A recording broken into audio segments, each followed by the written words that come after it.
En direct et en continu, c'est la matinée de l'info sur Grand Lille TV, il est 7h30, bon réveil, bonne journée à toutes et à tous, nous sommes le vendredi 5 octobre et voici un tour complet de l'actualité de la métropole lilloise en images et en 7 minutes avec le journal préparé par l'ensemble de la rédaction ce matin.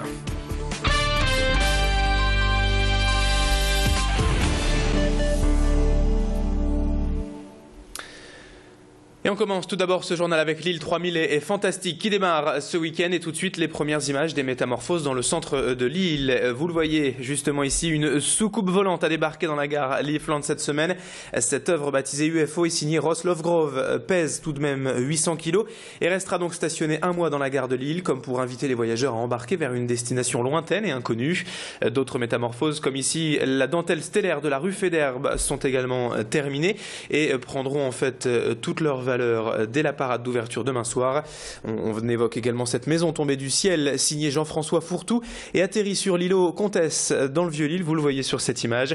Alors à J-1 de l'événement, la ville est donc prête et les Lillois, eux, s'imaginent de quoi sera faite cette grande parade. Écoutez leurs sentiments au micro d'Adélaïde Bollard. On va d'abord regarder le cortège parce que c'est magnifique, on va essayer de le suivre si on peut, mais je pense qu'il y aura beaucoup de monde.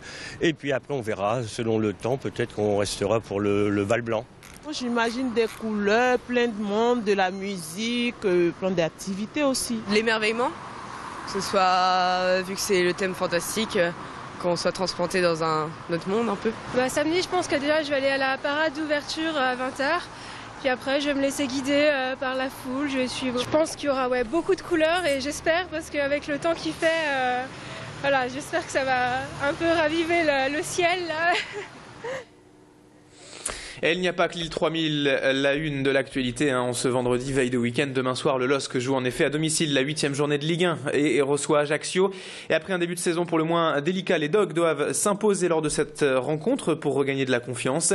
Avec une seule victoire lors de la première journée, les Lillois stagnent pour l'instant à la 15e place du classement et ont surtout déjà 11 points de retard sur le leader Marseille et 8 sur le Paris Saint-Germain. Il ne faut donc plus perdre de temps et de points qui plus est à domicile demain et la victoire est impérative donc face aux Corses. Les joueurs et leur entraîneur en sont bien conscients, mais ils devront tout de même faire sans leur capitaine Rio Mavuba pour les prochaines semaines, puisque le milieu de terrain blessé le week-end dernier à Rennes va être opéré du genou prochainement. Le milieu et capitaine donc Rio Mavuba sera absent des terrains entre 6 semaines et 3 mois selon le staff médical. Mathieu Debuchy, le nouveau capitaine du LOSC, donc, est bien conscient que les temps sont durs actuellement pour son équipe. On l'écoute hier au micro de Macha Grunessen au domaine de Luchin. Ça fait quelque temps qu'on n'est pas bien, qu'on est dans une situation difficile, donc on se dit un peu les mêmes choses. Donc voilà, le seul mot d'ordre, c'est de lever la tête, de continuer à travailler et puis de faire tourner les choses en notre faveur. Voilà, c'est un peu le discours. Il n'a pas eu, ça n'a pas duré une demi-heure.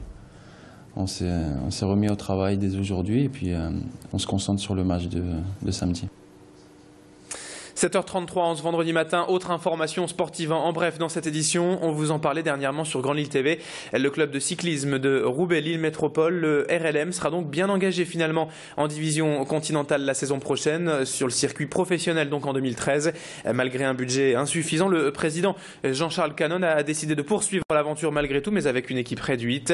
Le nombre de coureurs pro passera donc de 12 à 10 et l'aspect matériel, technique et médical sera également réduit la saison prochaine. Le RLM sera donc bien engagé sur le circuit continental, mais l'avenir du club reste tout de même très fragile pour les années à venir. Dans le reste de l'actualité à présent, la CCI du Grand Lille accueillait hier la 9e édition des JAD, les journées annuelles de développement durable des entreprises. Plusieurs dizaines de sociétés éco-responsables et innovantes étaient ainsi invitées à venir présenter leurs produits et leurs innovations en matière de textile, d'emballage ou de recyclage. En parallèle, un concours éco-conception était organisé par le Centre d'experts pour l'émergence des écotechnologies et la CCI Grand Lille afin de valoriser et de récompenser les meilleures initiatives d'éco-conception dans la région. Avec 18 entreprises finalistes, un jury de 8 professionnels et 5 catégories. L'occasion pour toutes ces entreprises de présenter leur savoir-faire et de piocher aussi quelques bonnes idées ici ou là en matière de développement durable. Écoutez le président de la commission développement durable de la CCI, Jacques Delorme, au micro de notre journaliste. Aujourd'hui, les clients sont de plus en plus sensibles au développement durable. Dans la crise que nous passons, on s'aperçoit que les entreprises qui s'orientent vers le développement durable, effectivement, réussissent mieux que celles qui n'ont pas cet aspect dans leur palette de produits.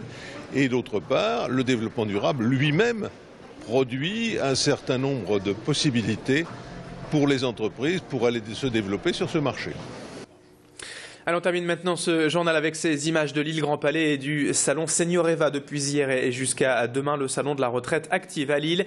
Et nos reporters sont allés y faire un tour hier à la découverte de toutes les nouveautés dédiées aux seniors et aux retraités.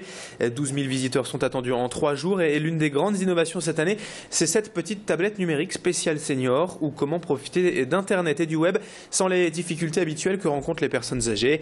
Seulement 25% des plus de 70 ans ont en effet accès à Internet et cette tablette à l'interface et l'utilisation simplifiée doit permettre de réduire la fracture numérique, car ici tout est simple et efficace et fait pour aller à l'essentiel.